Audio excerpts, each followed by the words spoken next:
Welcome to the Creative Entrepreneurs Podcast, where it's all about turning your unique talents and perspectives into a viable business. And now, your host, Paris Hamilton.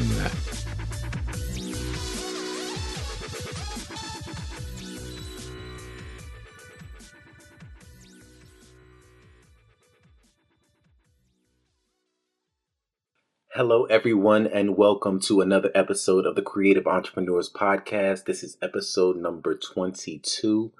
In this episode, you're going to learn about the power of the subconscious mind, and as well as how that relates to the placebo effect and the nocebo effect, if you've never even heard of that. Before we get into the content for this episode, I want to let everyone know that my most recent book is available on Amazon, so go over and grab a copy for yourself and anyone that you feel could benefit from it. It's called The Missing Mindset, a complete guide to developing a successful mindset in life and entrepreneurship. It would make a perfect gift for anyone that you care about who is trying to reach a goal, but maybe has been struggling to achieve that goal. So we can go ahead and jump into today's content. One question that someone out there listening to me might have is, why do you focus so much on the mindset or thoughts and not so much on the specific business strategies? And my answer to that would be relatively simple. There's this principle called the Pareto's Principle, and it essentially states that for many events, roughly 80% of the effects come from 20% of the causes. And in being an entrepreneur and starting and running a successful business, whether it starts off as a freelancing service or a side hustle, begins with having the right mindset. So to borrow a statement that I heard from Tony Robbins that I completely agree with, success is about 80% mindset or mental and 20% mechanics. Now, I will be discussing plenty of strategic business concepts in various episodes, but my focus and passion is truly the mindset and thought mastery. If your mindset is not aligned properly, then learning things like gaining a competitive advantage or SEO optimization or email marketing or whatever else won't do you any good. You might read something and attempt to implement a strategy, but if your foundational mindset is not right, then the odds of success are not stacked in your favor. My content is really about stacking those odds in your favor and being able to successfully create and achieve your goals as they relate to not only entrepreneurship, but also to life in general. Let's talk about the power of the subconscious mind, because it truly is a fascinating subject and one that I hope you will find as interesting and as helpful as I do. So about 96 to 98% of the time, your subconscious mind controls your decisions, which means that only 2 to 4% of the time are you actively making conscious decisions. So think about the routine things that you do daily: breathing, walking, talking, blinking, any nervous tics that you may have, the fight or flight responses, and things of that nature. A lot of what you do is subconscious. Have you ever driven somewhere, reached your destination, and were completely unsure of how you got there? I know I have. It wasn't that you blacked out or anything. It's just that you didn't even have to think about it. It was just ingrained in your mind. If you don't believe those percentages, the 96 to 98% of the time percentages, think for a moment about something that you like, such as apple pie or a sport, basketball, or a particular person. Now, snap your fingers and instantly stop liking that one thing. You can't do it. 96 to 98% of the time, the things that we crave, desire, and act upon, it comes from what we predominantly hold in the back of our mind. So our brain has over 100 billion neurons. People say that's more than the number of stars we have in the sky, or estimated stars in the sky, whatever. And different experiences that we have in our lives create the different neural connections that we have in our brains. And when certain actions are performed repeatedly, they promote certain neural connections that strengthen. So they strengthen the more that you do the task. This is known as neuroelasticity, which is basically the ability of new neural connections to form when they're fired together and fired often. So often when you create stronger connections between different neurons, you're also making some other pathways weaker. And this eventually has a direct impact on our consciousness and how we think or we feel about certain things. So, learning a trait like emotional resilience, which is the ability to adapt to stressful situations, it works the same as learning any other skill like math or proper running technique. Everyone knows the cliche phrase of practice makes perfect. It's cliche because it's time tested and has been validated over many generations. One thing that I like to mention to those trying to achieve a particular goal is that along your journey, try to repeat a process of learn one thing at a time and implement it as you learn it. For instance, this can be applied to those who read many books on a topic and never make progress on what they were reading about. Read one book, find an idea that is relevant to your current situation, and implement that in your life or your business. Don't put it off for later. Act on it right now. Before you move on to another book, another topic, act on one thing, implement it, and then move on. That's going to help you out so much. All of the things that your subconscious mind can do, there is still something that it cannot do. And it cannot distinguish between a real event and something that you only think about. So think about nightmares. You physiologically react as if that scary thing is happening in reality. So basically, that brings us into the placebo effect. So in any good scientific study, when trying to determine the effectiveness of a drug, two different groups of patients need to be tested. One needs to be tested with the drug, and one group needs to be tested without the drug. The pill without the medication is called the placebo, but the patients don't know that they aren't getting the drug. So all the patients think that they're getting a miracle drug that may cure them of their illness. And I don't have the exact statistic in front of me, but I believe there's somewhere between a 20 to 35% effectiveness rate for the placebo group in clinical trials. There are hundreds of cases reported in the medical literature that show individuals being cured of their illnesses or afflictions that weren't due to medication or surgery. The mere thought of being cured is what made them not only feel better, but physically cured. So, a case study was reported in the New England Journal of Medicine where a surgeon who performed a fake knee surgery to a patient with the consent of his family, of course. The doctor, he just drilled some holes and let the patient hear the drills and the sounds of the surgery, making them believe that whatever was wrong with their knee had been corrected. The result of that fake surgery shocked even the doctor because the patient who received the fake surgery got better. But not only did they got better faster than the patient who got the real surgery, which one reason could be that the person who got the fake surgery didn't have the same amount of surgical damage and tissue scarring as that individual who received the actual surgery. And these type of case studies show us that there is definitely some connection between our beliefs and our internal biochemistry. And I have actually written a short section on this topic in my book, The Missing Mindset, which you can find on Amazon, as I mentioned already. But just think about how negative thoughts can trigger the release of cortisol, which is considered the stress hormone. That's just one of the most common examples. Let's talk about the nocebo effect, which is basically the opposite of the placebo effect. Most people don't even realize that there is something called the nocebo effect. Instead of the mind contributing to cure illnesses, it contributes to causing it.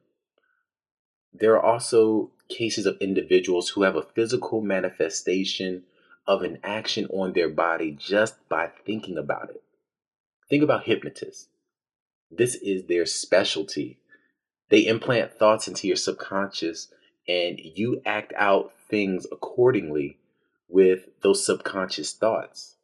For example, if someone were hypnotized and was told that a piece of ice were a hot coal, and then that ice touched them, they display burns on their arm. Or think about a nightmare you had. Your brain couldn't distinguish reality from the dream, and you may have experienced fast heartbeat, sweating, heavy breathing, all because the brain thought what was happening was real. So we can clearly see from looking at these different effects that what we hold in our subconscious mind is what shapes our reality. Now, let's think about things that shape your subconscious mind. Everything around you shapes your subconscious mind. What you hear, what you see, what you feel, what you taste, what you smell, what you experience, everything.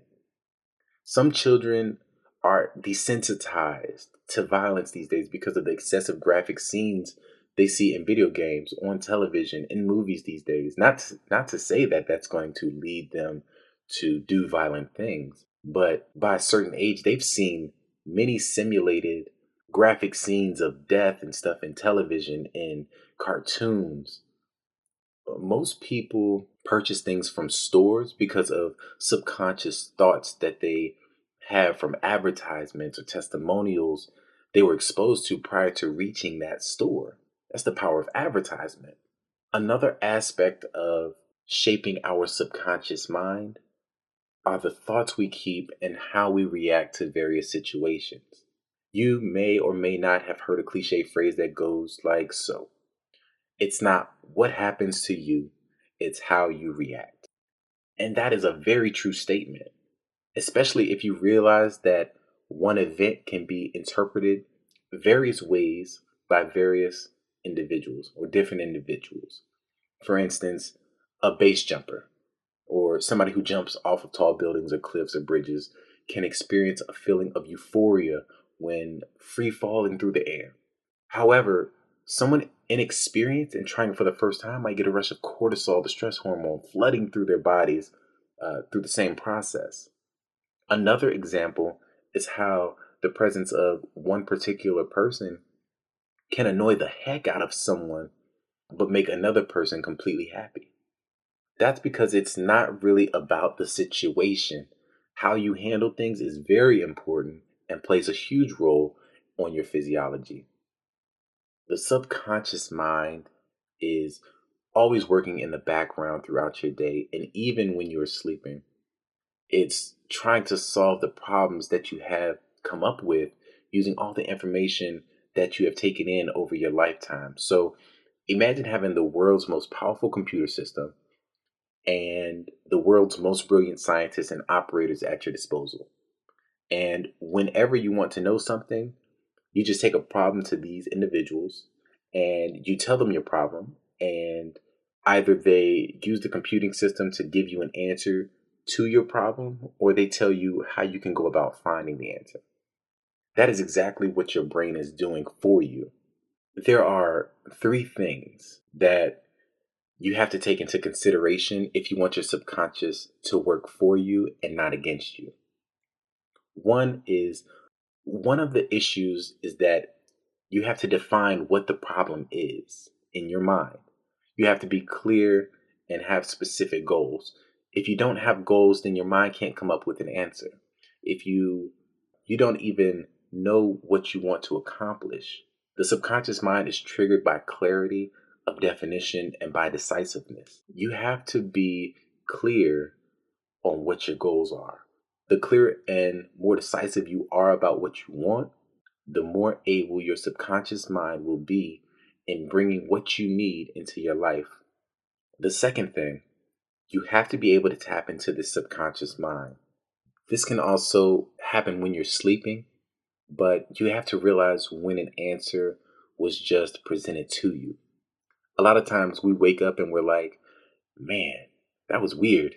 I wonder what that even means. And then just go about our day, not giving it another thought. We can also use forms of meditation in order to remove us from this noisy world and allow us to tap into our true thoughts. Now, for meditation, you might be thinking something like sit Indian style on the floor with your fingertips touching and resting your hands on your knees. This is not the only way you can meditate.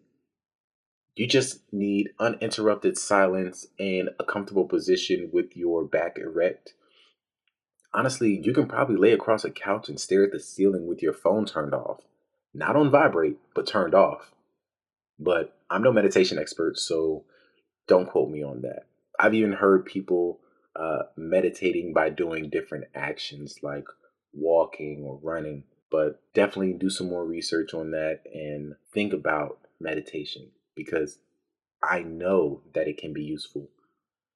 So the third thing is that you have to trust yourself when you come up with the idea.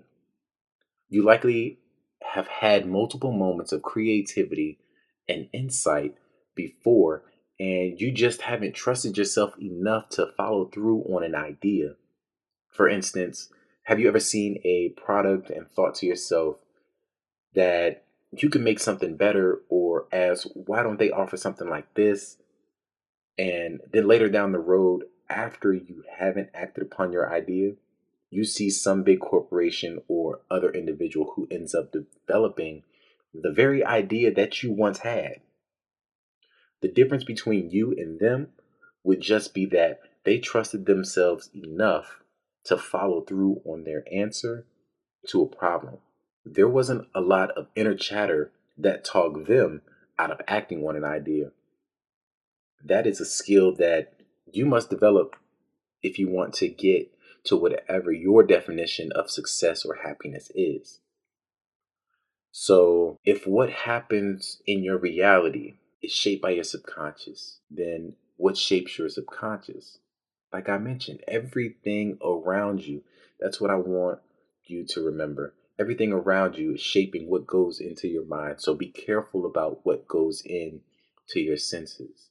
You can't control what happens to you, but you can control how you react to it and the emotions that it gives off. Everything that you take in through any of your senses shapes your subconscious. The type of television programming that you watch can influence your subconscious about violence or even sex. What are you listening to on the radio or as far as music? Whether a message is positive or negative, it will have some influence on you.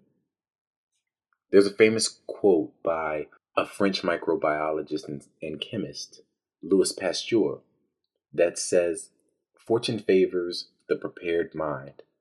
So if you want to create your own luck, then make sure you're putting in work behind the scenes in whatever area you want the luck to happen in. If you're a student, which we all are a student of something, even if we're not formally in school, make sure that you're studying your subjects diligently. That way, when it's time for you to be tested, luck is more favorably on your side.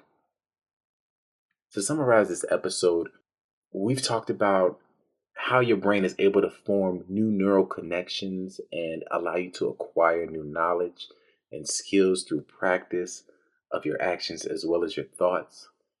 Some of the things you want to do if you are to tap into the power of your subconscious are you want to set clear and specific goals, incorporate some type of quiet time into your day, and trust in yourself. The bottom line is that your reality is shaped by whatever beliefs and thoughts that you hold within your subconscious mind. So with that, I'll go ahead and wrap up this episode. I hope that someone out there found this episode helpful. If you have anything to share with the community, that I may have missed or that you think would be helpful to add, head over to the website, thecreativeentrepreneurs.com/podcast, and leave a comment on episode number 22.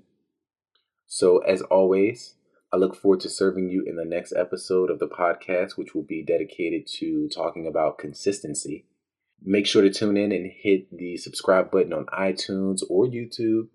If you're not on iTunes while listening to this right now, head on over right after you finish whatever it is that you're doing in this moment. And definitely leave a 5-star review or a 5-star rating to let iTunes and myself know that you're enjoying the show. Remember, build your dreams or someone else will hire you to build theirs. Thanks for listening to the Creative Entrepreneurs Podcast. Join us next time for more great insights. And don't forget to subscribe to the email list to get the latest information and updates.